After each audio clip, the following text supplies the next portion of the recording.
Ting lâu in ăn lệ chung kinh tên lên leo chan khả ngài ruộng mang tôn tha ngài lấy nun khó sắc nạc giả nun sông ra rêu du ruộng hồ tuang thục ram sa căn đang ngủ nun phá đi lên in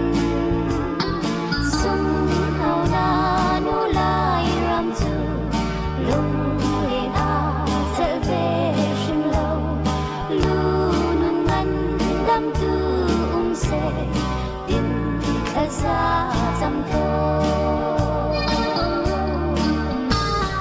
chi tiền mô ấp phác đều nung chiến hân đã can đi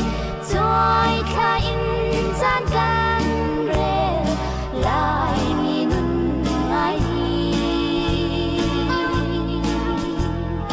nung na đăng xa phai lại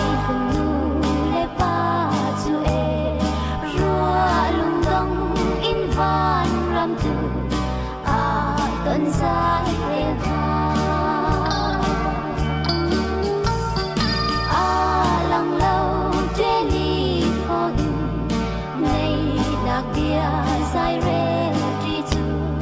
lung lê na xoay chín căn đi dầm tuộc sung lôi nhìn chu để đi phò lê vì điều chung lo ngã căn chua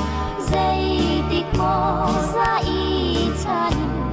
nung y riêng để tha sinh nụ căn áo na cô ra căn ngay biếc sam lo nu ra căn chia sinh la là chim mi kun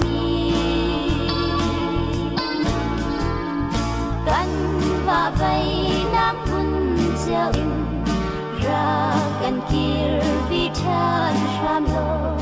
chung kinh in na thăng chát la gần sắc khô na kha râu đều vui băng nu lê ba biang chung mi khi vui lâu in lại phải đốt ngay mi phun đằng nun đi đôi lại chu dây chân hen căn tôn đi in run khung bằng thêm chiếc hai lung rôn kia chăm đi